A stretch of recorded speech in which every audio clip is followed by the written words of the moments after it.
کیا کبھی آپ نے سوچا کہ ایک بادشاہ جس کے پاس ساری دنیا کی دولت ہو، جس کے سامنے طاقتور یورپ کے بادشاہ بھی کانپتے ہوں، وہ اپنی سلطنت کی طاقت کو چھوڑ کر صرف ایک چیز کے لیے جیتا ہے؟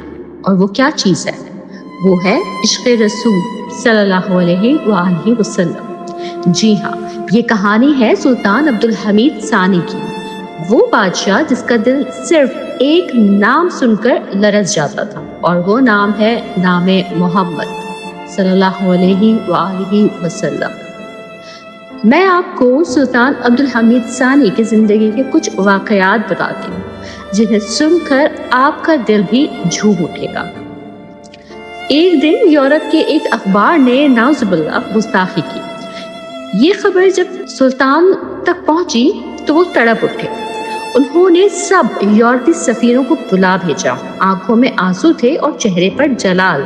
فرمایا، اگر آئندہ میرے نبی صلی اللہ علیہ وآلہ وسلم کی شان میں گستاخی ہوئی تو یہ صرف عثمانی سلطنت کا نہیں بلکہ پوری امت محمدیہ کا اعلان جنگ ہوگا۔ سوچئے، ایک بادشاہ دنیا سے لڑنے کو تیار ہے مگر اپنے نبی کی عزت پر سمجھوتا نہیں کرتا۔ پھر دیکھیے مسجد نبوی، جسے ہم سب سلام کرنے جاتے ہیں، اسی مسجد کو خوبصورت بنانے کا شرف بھی سلطان عبدالحمید کو ملا۔ انہوں نے وہاں روشنی کا نیا نظام لگایا، سہولتیں دی، توسیع کی۔ کیونکہ ان کا دل یہی کہتا تھا کہ اگر میں اپنے نبی کے گھر کی خدمت کر لوں تو یہی میری نجات ہے۔ جب بھی کبھی محفل میں نام محمد صلی اللہ علیہ وآلہ وسلم آتا تو سلطان عبدالحمید کھڑے ہو جاتے، آنکھوں سے آنسو روا ہوتے اور سب کو دیکھ کر کہتے کہ یہ ادب صرف میرا نہیں، ہر مسلمان پر فرض ہے۔ ذرا سوچیں، آج ہم کتنی بار محمد صلی اللہ علیہ وآلہ وسلم کا نام لیتے ہیں، لیکن کیا ہمارا دل بھی ایسے ہی کانپتا ہے؟ پھر آیا وہ دن جب سلطان نے ایک ایسا منصوبہ بتایا جسے آج بھی محبت رسول صلی اللہ علیہ وآلہ وسلم کی یادگار کہا جاتا ہے، جو کہ ہے حجاز ریلوے۔ دمشق سے مدینہ تک ریلوے لائن۔ دنیا کہتی ہے کہ یہ صرف ایک ٹرین تھی، لیکن حقیقت یہ تھی کہ یہ ایک راستہ تھا عاشقان رسول صلی اللہ علیہ وآلہ وسلم کے لیے۔ لاکھوں مسلمانوں نے اپنا مال دے دیا تاکہ مدینہ تک سفر آسان ہو جائے۔ اور پھر وہ لمحہ جسے سلطان کو تاریخ میں ہمیشہ کے لیے زندہ کر دیا، جب یہودیوں کا لیڈر تھیوڈر ہرزل آیا اور کہا، ہم آپ کے سارے قرضے اتار دیں گے، آپ بس ہمیں فلسطین دے دیں۔ سلطان عبدالحمید کا چہرہ سرخ ہو گیا اور آواز گونج اٹھی، یہ زمین امت محمدیہ صلی اللہ علیہ وآلہ وسلم کی امانت ہے، میں اپنی سلطنت کے ٹکڑے کروا دوں گا مگر نبی کی امت کی زمین یہودیوں کو نہیں دوں گا۔ یہ تھے سلطان عبدالحمید، ایک ایسے بادشاہ جنہوں نے اپنے نبی صلی اللہ علیہ وآلہ وسلم کی حرمت پر سب کچھ قربان کر دیا۔ یہ عشق رسول ہے، یہ ایک دل کو تخت سے بھی زیادہ قیمتی بنا دیتا ہے۔ آج ضرورت ہے کہ ہم بھی اپنے دلوں میں وہی غیرت، وہی محبت اور وہی عشق پیدا کریں، کیونکہ عشق رسول ہی اصل ایمان ہے۔ دنیا کے بادشاہ اپنی شان کے جشن مناتے ہیں مگر عثمانی سلطان عبدالحمید وہ بادشاہ تھے جو صرف اور صرف حضرت محمد مصطفیٰ صلی اللہ علیہ وآلہ وسلم کی شان بیان کرتے اور کرواتے تھے۔ یہ وہ بادشاہ تھے جن کے دل میں حضور اکرم صلی اللہ علیہ وآلہ وسلم کی محبت سمندر کی طرح موجزن تھی۔ وہ صرف ایک حکمران نہیں تھے بلکہ عاشق رسول تھے۔ ان کی زندگی کے کئی واقعات ہمیں بتاتے ہیں کہ حقیقی محبت رسول کیا ہوتی ہے۔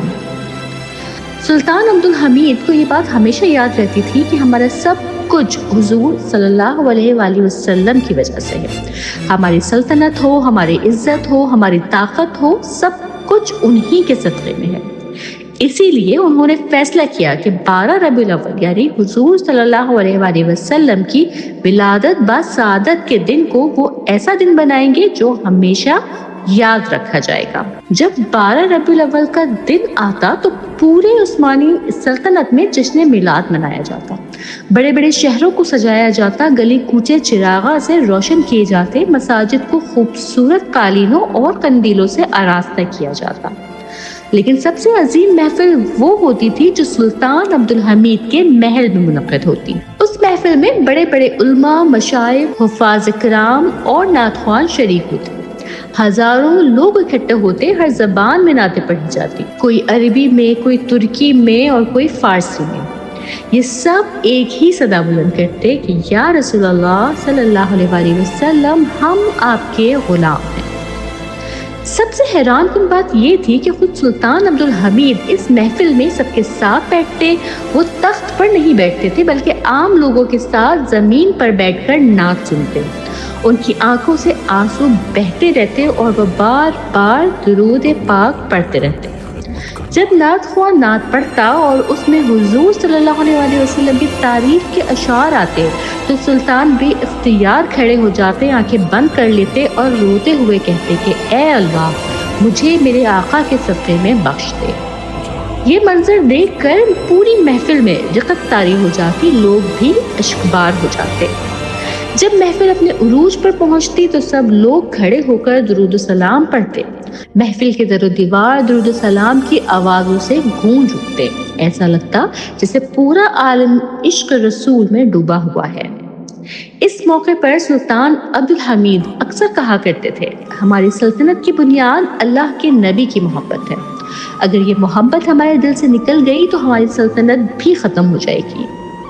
یہ باتیں سن کر لوگوں کے دل اور مضبوط ہو جاتی، ان کے ایمان میں تازگی آتی اور ان کی زبانوں سے ایک ہی نعرہ بلند ہوتا، عاشق رسول سلطان زندہ باد۔ سلطان عبدالحمید نے میلاد النبی کو صرف ایک دن کی خوشی نہیں بنایا بلکہ اسے امت کے اتحاد اور ایمان کی تجدید کا ذریعہ بنا دیا۔